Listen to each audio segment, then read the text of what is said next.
Hello नमस्कार, स्वागत है आपका हमारे चैनल ज्ञान सागर स्टडी पॉइंट पर।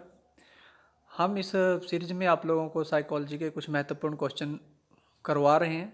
तो आज इस वीडियो के जो सेकंड पार्ट हम करवाने जा रहे हैं। इससे पहले हमने 10 क्वेश्चन आप लोगों को करवाए हैं और अब 11 क्वेश्चन से शुरू करते हैं। नेक्स्ट 10 क्वेश्चन आपके कितने ठीक हुए हैं आप कमेंट करके हमें बताएं। और इस वीडियो में कुछ नए क्वेश्चन भी आपको देखने को मिलेंगे और आप जुड़े रहें इस चैनल के साथ और अपने नियर डियर को भी इस जो इस सब्जेक्ट से जुड़ा हुआ है उसको इस वीडियो को बताएं ताकि उस तक शेयर करें ताकि वो भी इस वीडियो से लाभ उठा सके। तो आज का नेक्स्ट क्वेश्चन शुरू करते हैं। हमने लास्ट क्वेश्चन जो किया था who classified personality on psychological base, तो ये क्वेश्चन हमारा हो चुका था। तो इसमें जुंग इसका आंसर है करेक्ट। तो नेक्स्ट क्वेश्चन है the trait theory of personality explain the function of which of the following. जो ट्रेट थ्योरी पर्सनैलिटी की है, ट्रेट थ्योरी जो ट्रेट होते हैं वो एंड्यूरिंग फोर्सेस होती हैं, स्थायी बल होते हैं। तो वो जो स्थायी बल होते हैं कि जिनको हम परिवर्तन नहीं कर सकते, वो हमारे साथ स्टेबल स्थायी रहते हैं। Next question is Who among the following classified the personality as extrovert and introvert? तो एक्सट्रोवर्ट इंट्रोवर्ट जो है हमारे जुंग ने इसको दो भागों में बांटा था, पर्सनैलिटी को दो पार्ट में कि एक्सट्रोवर्जन और इंट्रोवर्जन में। तो नेक्स्ट क्वेश्चन है according to Eysenck how many type of personality are found in bipolar form.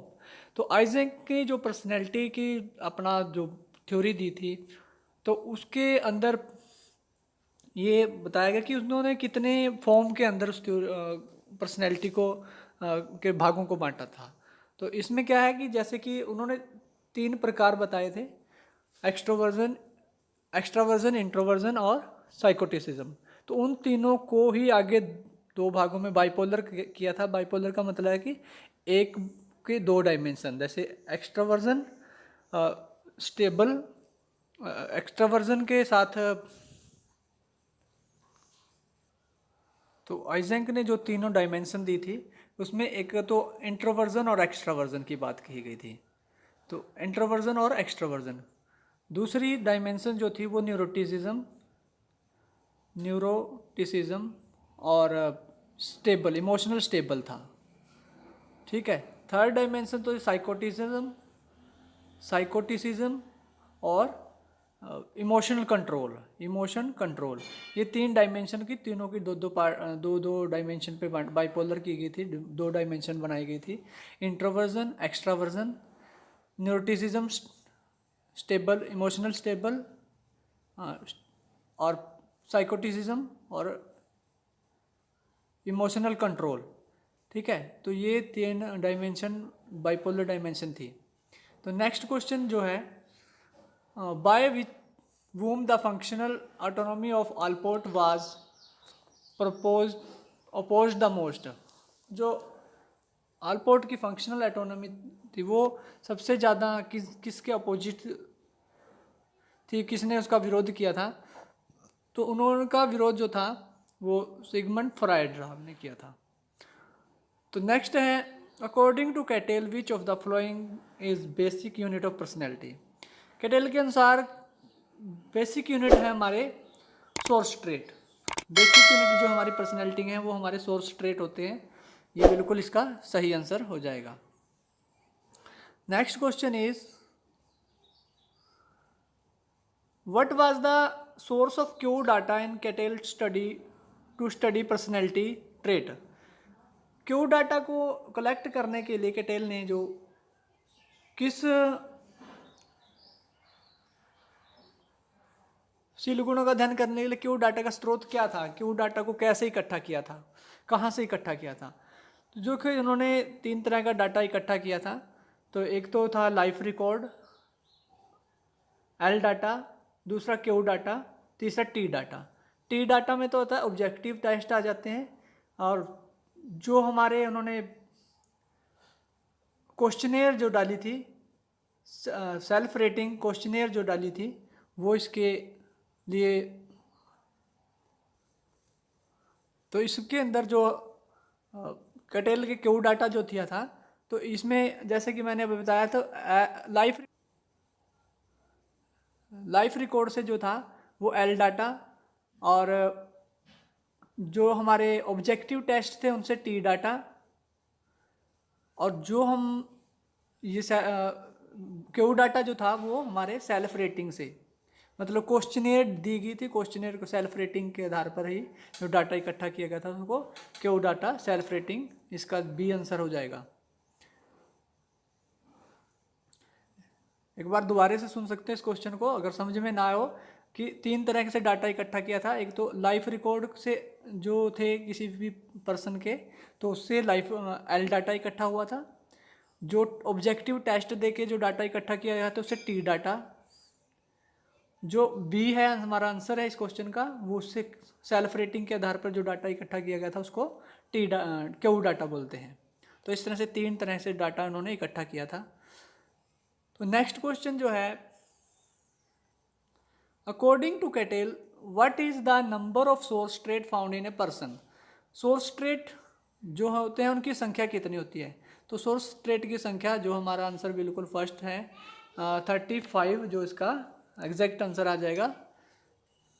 Source trait 35 होते हैं। नेक्स्ट जो है,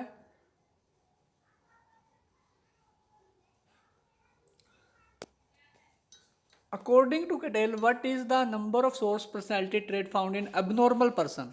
अब एबनॉर्मल पर्सन के अंदर देखिए यहाँ पर जो दिया गया है, हमने एग्जाम में अपना ये देखना है कि हमें जो डाटा सामने हमारे आंसर है उसमें से ही अपना आंसर चूज करना होता है। अगर हमें पता है कि मान लो कोई चीज़ एक ये ज़्यादा है ये कम है, तो हम अपने आधार पे आंसर नहीं लगा सकते। जो हमारे पास ऑप्शन अवेलेबल है हमने ऑप्शन में से ही आंसर लगाना होता है। तो इसमें से जो इसका सी आंसर बिल्कुल सही आंसर दे रखा है। तो ये जो according to Cattell what is the number of source personality trait, source personality trait जो अबनॉर्मल पर्सन से संबंधित हैं वो हमारे 12 होते हैं। और 16 क्वेश्चनेयर्स, जो 16 PF स्केल जो है वो क्वेश्चनेयर बना रखी है, वो 16, उसमें 16 हैं। तो 12 जो है अबनॉर्मल पर्सन के लिए है। नेक्स्ट जो क्वेश्चन है, which is the most preferred approach by Allport in the field of personality research. Allport ने पर्सनैलिटी की जो रिसर्च की थी उसमें उन्होंने सबसे महत्वपूर्ण जो अप्रोच थी वो कौन सी अप्रोच यूज़ की थी? तो देखिए अल्पोर्ट और कैटेल ने दोनों ने अलग अलग अप्रोच पे काम किया था। जो अल्पोर्ट ने जो अप्रोच दी थी वो थी आइडियोग्राफिक अप्रोच। तो उन्होंने आइडियोग्राफिक अप्रोच को महत्वपूर्ण माना, इम्पोर्टेंट माना। और जो कैटेल साहब थे वो कहते थे नोमोथेटिक अप्रोच, वो नोमोथेटिक अप्रोच को फॉलो करते थे। परंतु जो अल्पोर्ट थे उन्होंने आइडियोग्राफिक अप्रोच को या भावमूलक अप्रोच को प्रेफरेंस दी थी। तो ये हमारे 20 क्वेश्चन जो हैं हो चुके हैं। तो इस वीडियो में, तो इस सीरीज़ का 20 क्वेश्चन है। जो नेक्स्ट आज 10वां क्वेश्चन है इस वीडियो का। तो इसमें जो पूछा गया है कि as the individual mature the bond with the past is broken, this statement was given by. कि जैसे जैसे कोई व्यक्ति बड़ा होता जाता है, परिपक्व होता जाता है, उसका पास्ट के साथ जो बॉन्ड है वो जुड़ाव कम होता जाता है, भंग हो जाता है। तो ये कथन, तो इसमें जो ये इसका एग्जैक्ट आंसर है वो अल्पोर्ट साहब हैं। अल्पोर्ट ने ही ये स्टेटमेंट दी थी। तो ये आज की वीडियो का लास्ट क्वेश्चन है। तो इस तरह की आपके कमेंट करके हमें बताएं कि आपके कितने क्वेश्चन इस सीरीज़ में सही हुए और कितने आपके गलत थे। तो नेक्स्ट वीडियो में कोई नए टॉपिक के साथ, हम नए क्वेश्चंस के साथ आपके साथ फिर रूबरू होंगे। तो मिलते हैं नेक्स्ट वीडियो में, तब तक के लिए हैव ए ग्रेट डे।